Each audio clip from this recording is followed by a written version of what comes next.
have you heard of Dyslexia Games? It's a set of booklets and they're in different series. So there's series A, B, and C. Now level A is geared for 5 to 8-year-olds. It's for kids who are just learning to read or are at the beginnings and really struggling. Then series B is for 8 through 12-year-olds, and it says those that can read like short c.v.c words, consonant vowel consonants like cat, and short words like this or is, the, things like that. So if they're reading those words, then series B would be for them, but maybe they're struggling with spelling, or maybe they're not up to their reading grade level, or you're just noticing some dyslexia. And they talked about other things too, like ADHD and other ways of learning, so that this can also be helpful for. And then series C said that was for 12 plus, and even that teens and adults could get value from doing the program at series C. And after they finish series B, it says that they're ready to just go back into whatever curriculum they're in and start from there, or they could continue on with series C. So it's up to you where you want to go from there. They recommend that you do take a break from whatever curriculum you're using and just use these workbooks for 2 to 3 months. Do a few pages a day and stick with that. So that's my plan moving forward. I'm just going to have him work through the workbooks, see how it goes, and see if there is a change. Because I do believe that at least my oldest son struggles with dyslexia. There's some reversing going on. Sometimes when he goes to sound out a word, he'll start like actually in the middle or at the end before he sounds out the beginning. And, you know, even remembering lowercase b's and d's, sometimes it just takes time. It takes more time to sound stuff out. Sometimes he'll like read right through stuff, and other times he's like really struggling to sound it out. We talk about with the dyslexia games, and really dyslexia in general, is that people with dyslexia learn with the right side of their brain. That's the way that they learn to read. That's the part that lights up when they're reading. Whereas most other people learn with the left side of their brain, and that's the part that lights up when they're learning to read. So reading programs are usually geared for left brain learners, because that's most people. But for dyslexics who are learning with their right brain, a different approach would be better. And this teaches in a different way. It teaches through art and patterns and things that would make sense to that creative side of the brain. So I'd like to show you a look at the pages inside these workbooks. There are 8 workbooks for Series B. And then either in this video or a follow-up, I will show you in 2 to 3 months how it's working out for us, if we like it, if I see an improvement, if my son enjoys it. And so hopefully that'll give you an idea of, you know, on the other end of it too, when I'm not just, unboxing and excited to see it. So let's take a look inside. Time for a page turner.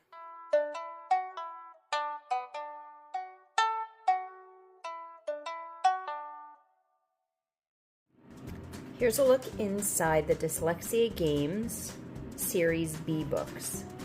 Now there are 8 books in this series.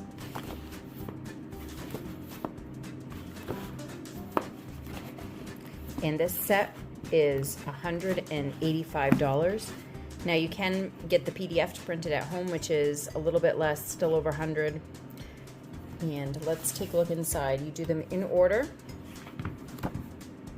And it's again connecting that right brain to left brain. So you'll see there's lots of patterns. In the beginning, it's a lot of finish the picture.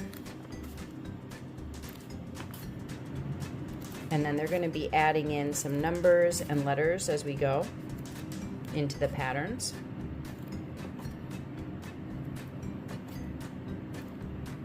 Okay, so that's how book 1 progresses. Now for book 2.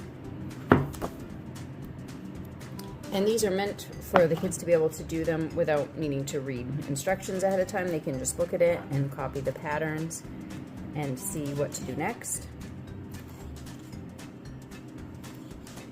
So you can see again here we've got some letters and some numbers that are included in these exercises. And then finishing the pictures, so it's a lot of the same type of activity. Book number 3.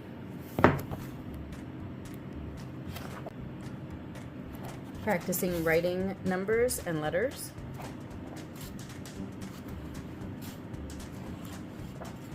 And these are all pretty much set up the same. And then here we've got writing out words.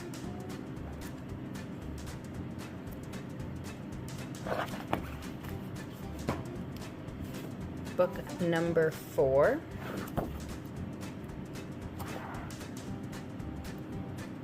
And then here filling in again more words, more writing letters, so you can see how the books are progressing as they go. Here there are some words at the bottom to explain what they want them to do, and hopefully their reading will be improving at this point as well.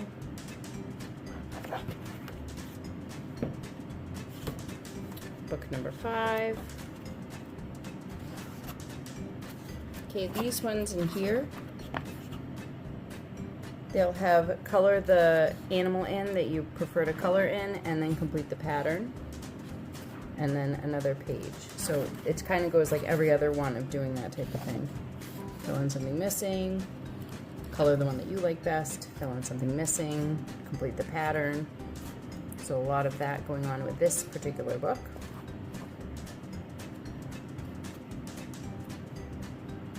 I do like how they include some cursive along with it. So here it's written both ways. So they'll be practicing that when they fill in the spots that are missing. Book number 6. Okay, filling in missing words. They have the story up here, and then so they'll be comparing the story to what they're writing. And down here they have the words that will be used to fill in as well.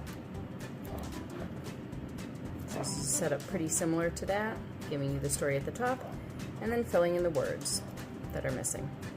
And they can also here at the bottom add what's missing. Here's a missing ear, here's missing eyes, to finish the pictures. Okay, and then for book 7, this one has rhymes in it. Here at the beginning, they've given a list of some nouns, verbs, and adjectives that kids can use throughout this if they need some ideas. And what they'll do here is they have a little poem that they do, and then with a picture, and then on the next page, the kid can fill in the poem with their own words that they want to use and draw their own picture to go with it to make it silly. Same thing here. So that's a really cute idea. I like that. I think my son's gonna have fun with that as well. So pretty much the same setup throughout. One page of their poetry, and then the next page where they get to fill in the blank.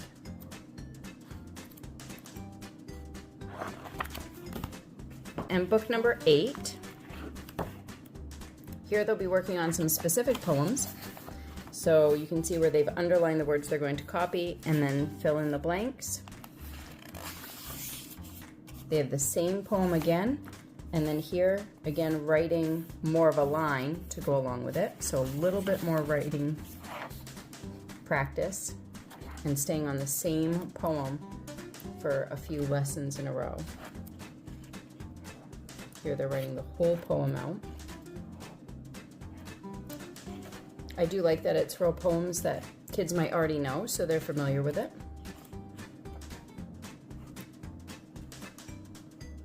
Here at the end, getting into a longer one. And they broke that one up over several pages.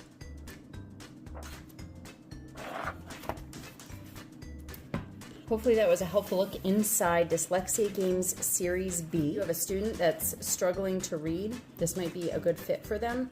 Try to help connect into that right brain learning. Remember that real life is messy and beautiful, and better with books.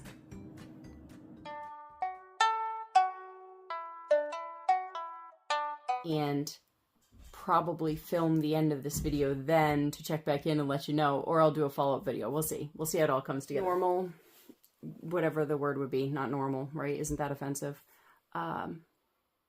Maybe how deep in the dyslexia their brain functions, or what you think. And other times he reads fluently right through it. So it kind of comes and goes, and each series has 8 books in it. This is Series B, or struggling and or just haven't started, or right at the beginning anyway. Add your own words and pictures to make a silly poem. Okay, I'm gonna start this over.